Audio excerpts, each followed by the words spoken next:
저희가 최근에 캐스퍼 EV의 시승기 영상을 찍었습니다. 그리고 시승기를 찍다가 부산까지 가게 됐거든요. 430km. 원래 이 캐스퍼의 17인치 스펙이 인증받은 거리가 300km가 채 안 되는데 앞에 295, 2자가 4자로 변하는 마법을 일단 경험을 했거든요. 그런데 뭔가 한쪽 마음에 석연치 않은 그런 좀 찝찝한 기분이 남아 있었습니다. 왠지 이 430km보다 훨씬 더 멀리 갈 수 있는 그런 포텐셜을 가지고 있다는 생각이 들었습니다. 그리고 과연 그게 얼마인지 직접 확인해 보고 싶은 호기심이 막 생겨나기 시작했어요. 그래서 이번 주행은요, 사실 지난번 캐스퍼 시승기 때처럼 뭐 막히는 도로, 그리고 또 일반 국도, 고속도로, 시내 구간, 이렇게 정말 다양한 주행 환경들을 다 포함하는 형태가 아니라 전비에 가장 유리하게 갈 수 있는 조건들을 최대한 맞춰서 실험을 해봤습니다. 그래서 가급적이면은 막히지 않는 시간대, 그리고 신호등이 거의 없는 간선도로 위주로 테스트를 진행했습니다. 자, 충전이 완료됐습니다. 자, 충전 후 트립미터 기준으로 리셋을 하도록 하겠습니다. 그리고 레퍼런스를 위해서 일단 누적 정보도 리셋을 해놓고 이거는 구간별로 끊어서 써보도록 하겠습니다.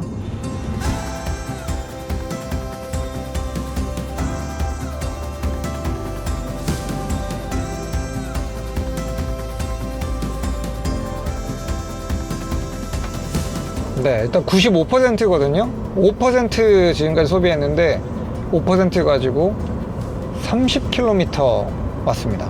우와, 5%로 30km면 이론상 단순 계산으로 600km인데요? 진짜?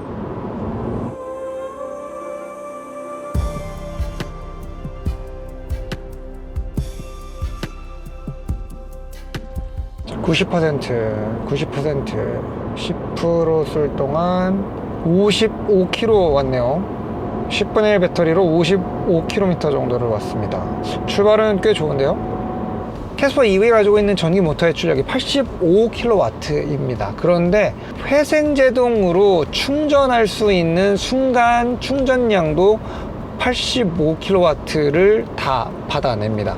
보통은 이제 구동 모터가 굴릴 때 낼 수 있는 전격 출력이랑 회생 제동으로 배터리를 충전할 때 쓸 수 있는 전격 출력이라고 봤을 때는 충전 시가 조금 떨어지거든요. 근데 어쨌든 이 모터가 워낙 좀 앙증맞고 작은 사이즈라서 그 정도의 킬로와트는 이미 현대차 그룹의 어떤 기술력으로 충분히 커버할 수 있었던 것인지, 어쨌든 똥을 때도 85kW, 그리고 감을 때, 즉 브레이크를 밟을 때에도 85kW의 속도로 다시 빠르게 배터리로 전력을 공급할 수 있는 이러한 똘똘한 실력까지 갖추고 있습니다.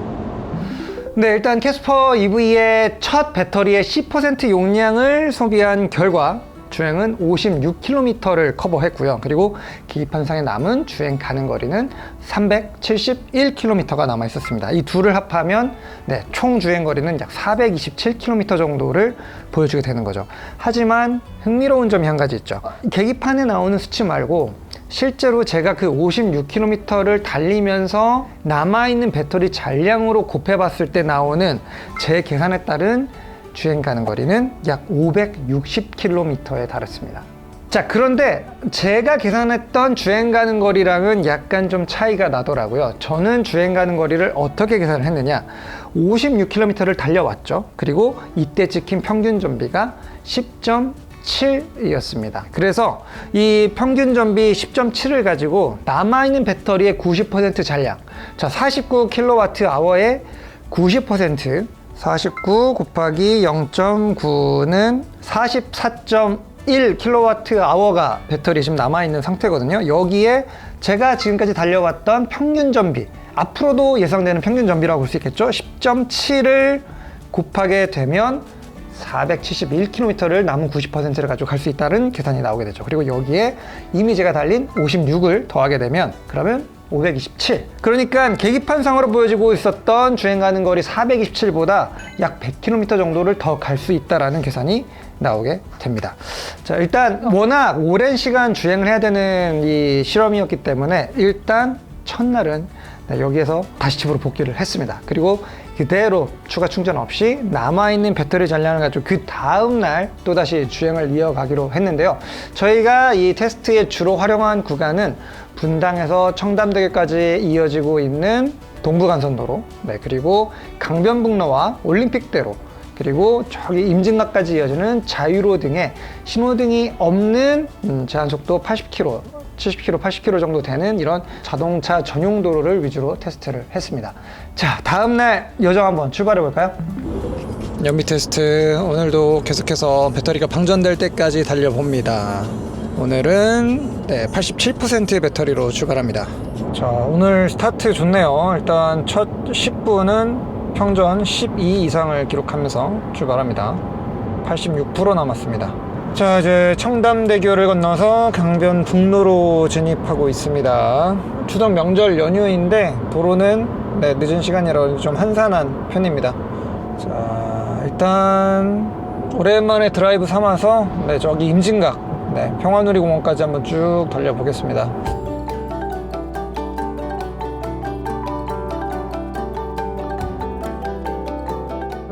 딱 배터리가 70% 남았고요. 지금까지 달려온 거리는 165km입니다. 계속해서 550이라고 하는 동일한 숫자를 가리키고 있는 셈인 거죠.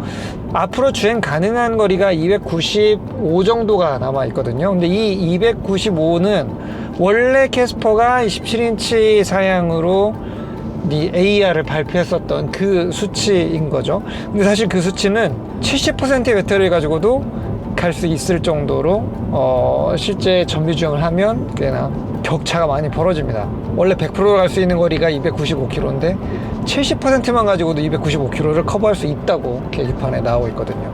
자, 이제 캐스퍼 EV가 드디어 배터리의 30% 정도를 소모했습니다. 자, 그리고 이때 달려낸 거리는 165km. 자, 이제 여기에서 계기판상으로 보여지는 주행 가는 거리를 한번 살펴보죠. 292km가 남아 있습니다. 자, 이 두 숫자의 합으로 나오는 최종 주행 가는 거리는 이제 457km가 되죠. 재밌게도 어제 90%가 남아있을 때보다는 확실히 계기판에서 보여주는 주행 가는 거리도 약 30km 정도가 더 늘어났습니다. 그리고 이 퍼센트의 잔량으로도 한번 계산해 볼까요? 30%를 가지고 165km를 봤다. 자, 그러면 요거를 3으로 나눈 다음에 다시 10을 곱하게 되면 단순히 이 배터리 100%로 갈 수 있는 주행 거리를 환산할 수 있게 되죠. 이때 나오는 숫자는 550km입니다. 여전히 계기판이 보여주는 수치와 약 100km 정도 차이가 나고 있죠.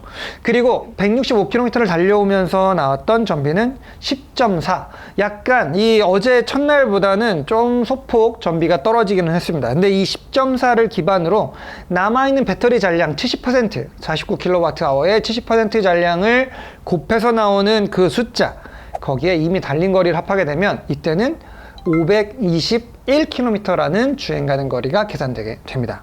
제 평균 전비에 따른 주행 가는 거리의 계산, 이 세 번째 숫자는 어제 나왔던 숫자랑 사실 크게 달라지지는 않았어요. 하지만 나머지 두 개의 숫자는 약간씩 주행을 거듭하면서 변동되고 있다는 게 특징입니다. 자, 그럼 이제 남은 70%를 가지고 또 계속해서 주행을 해 나가보도록 하죠.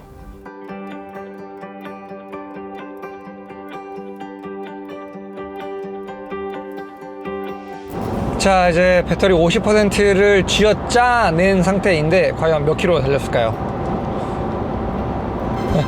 와, 많이 갔죠? 거의 270 정도를 커버를 했습니다. 저희는 지금 반포를 지나서 행주대교 방향으로 이 88 올림픽대로를 타고 쭉 달리고 있는 중이거든요. 잠시 후에 270 정확히 돌파할 것 같습니다. 예, 270. 워낙 전비가 잘 나오다 보니까 생각보다 많은 시간이 걸리는 테스트가 되고 있습니다. 지금 2차 완충하고 벌써 제가 2박 3일째 틈틈이 지금 타고 있는 중인데 완충한 이후로 주행 시간이 4시간 반입니다. 4시간 반이 걸려서 270km 정도를 돌파를 했고요. 자, 어떤가요? 지금 계속해서 캐스퍼 주행을 하고 있지만 생각보다 캐스퍼 EV의 전비가 잘 나오고 있습니다.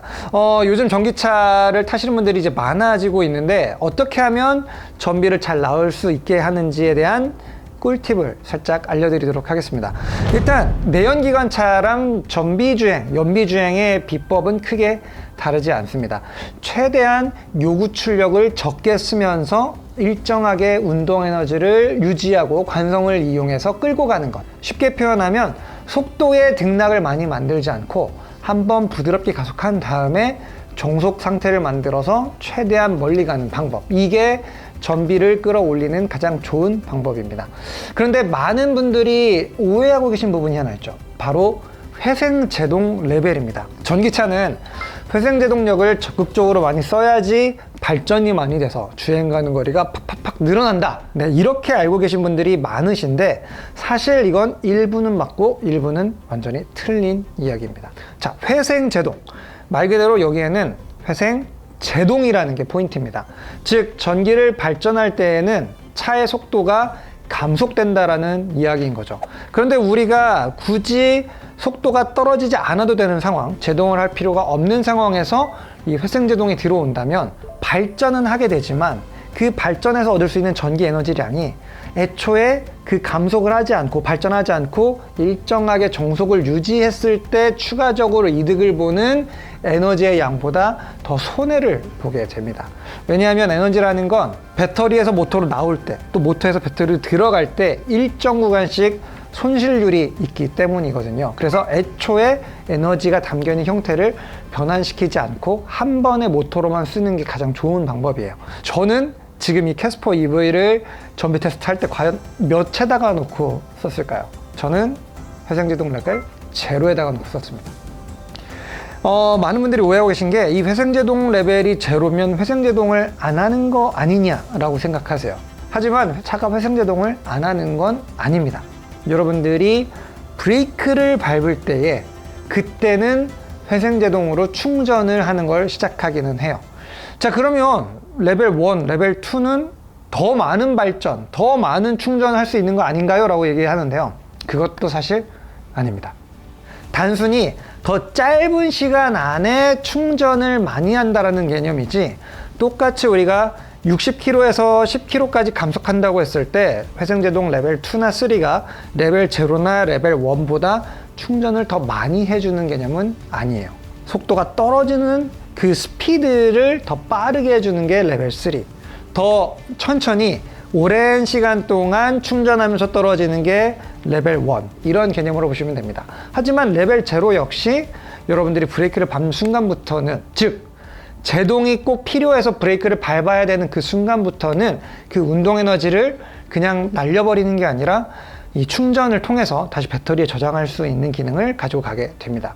그래서 저는 전비 테스트 할 때 시종 일관 레벨 0를 이용을 했고요. 자, 그럼 레벨의 숫자에 상관없이 충전량이 달라지지 않는데 왜 저는 레벨 0로 가는 게 전비가 더 잘 나온다고 여러분들께 말씀을 드리는 걸까요?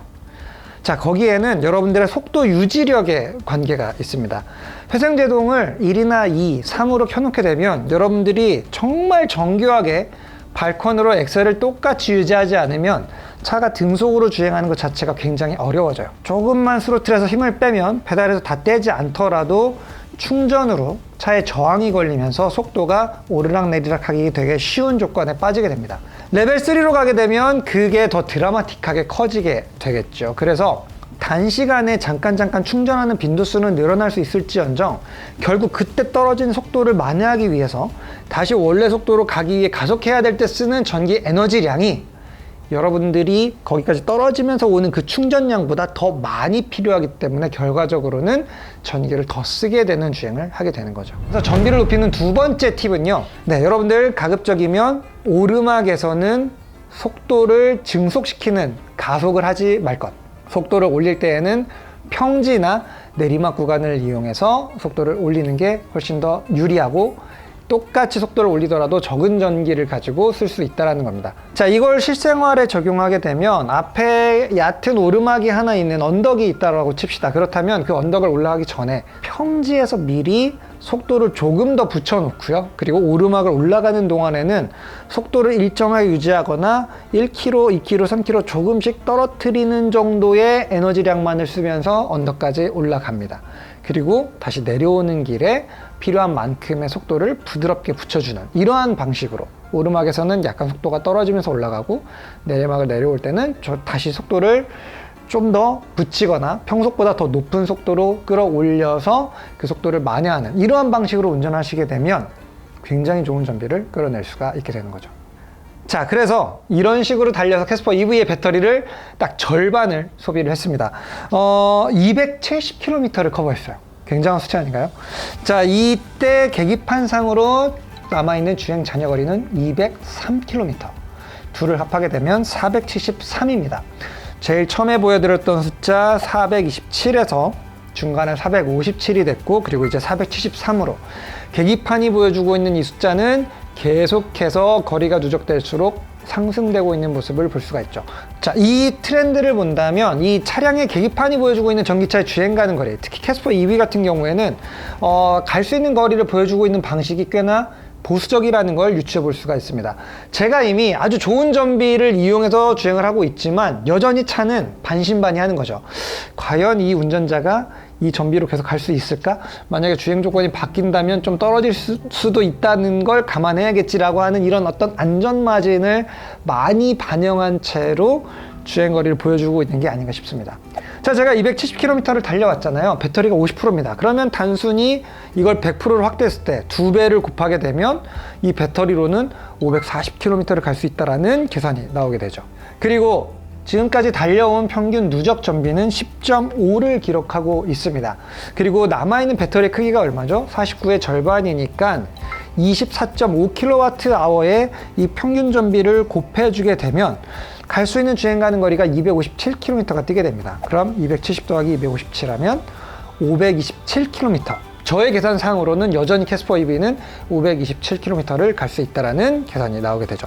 그리고 이 계산은 처음부터 지금까지 크게 흔들린 적이 없었습니다. 최초에 527, 521, 그리고 다시 527km를 보여주고 있으니까요. 자, 이제 정말 새벽녘이 됐는데요. 조금 힘들긴 하지만 그래도 나머지 50%를 완전히 방전시키기 위해서 계속해서 한번 달려보도록 하죠. 이제 슬슬 졸리기 시작하네요. 이 에이더스 시스템이 없었다면 굉장히 똑똑하게 잘 잡고 가거든요. 조그마한 차임에도 이 에이더스 시스템이 보급되어 있는 게 참 감사한 일이네요.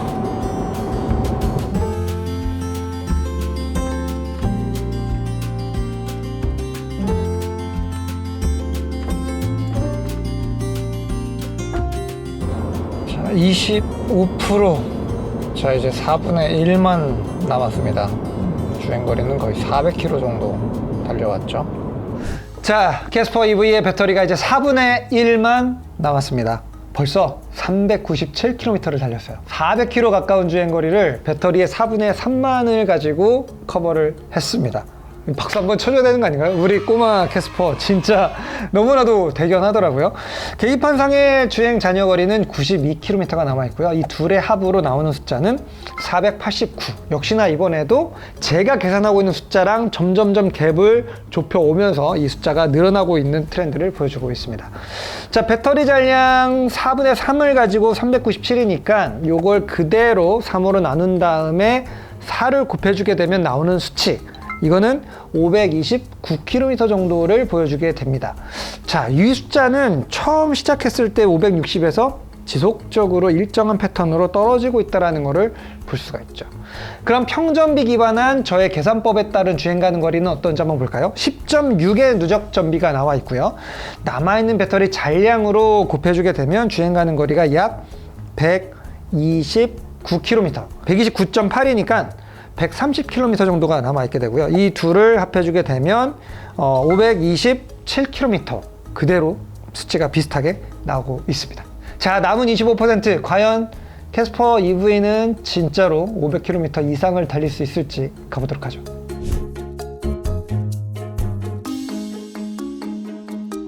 자, 아침이 됐습니다. 배터리는 10%, 11% 남아있는 상태. 그리고 지금까지 주행한 거리는 460km입니다.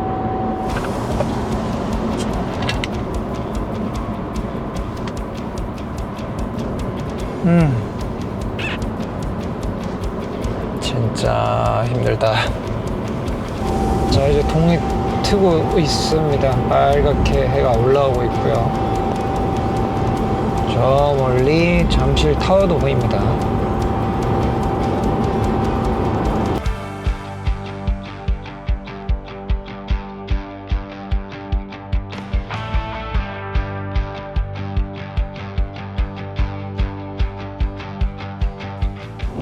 자, 일단 우리 정상적으로 강변북로의 제한속도 범위 내에서 트래픽들을 따라가는 이 정도의 수준은 전혀 문제가 없을 정도로 좀 출력 제한이 들어왔다고는 하지만 실제로는 페이스를 유지하는 데는 전혀 문제가 없습니다.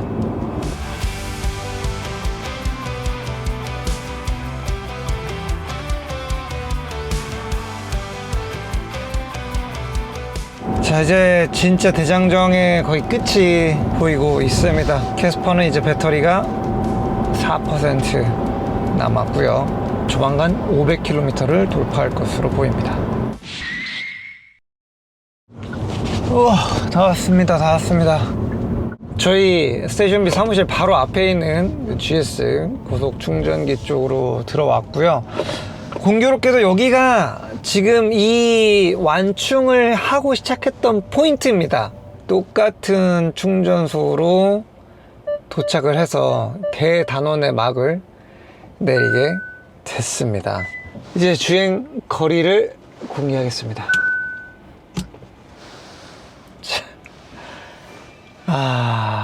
주행 거리. 과연 이 캐스퍼 겨우 고작 49kWh밖에 되지 않았던 그 배터리로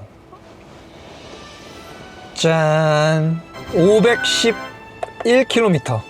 주행 가는 거리도 조금 전에 0으로 딱 떨어졌습니다. 그리고 계속해서 충전하라고 파워 제한등이 들어오네요.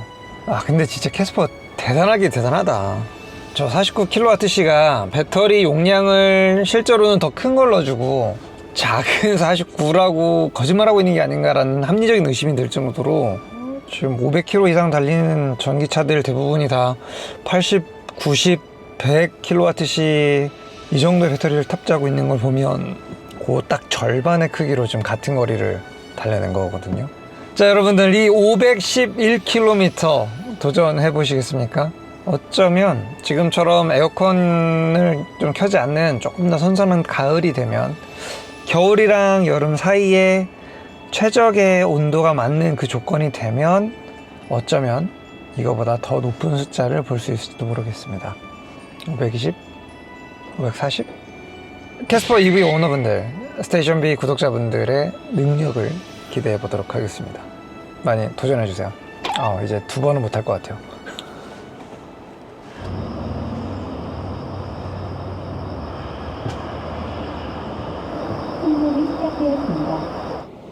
또 공간의 마술사 캐스퍼기 때문에 이 운전석이 완전 폴딩된 이걸 활용을 안 하면 또 아깝죠.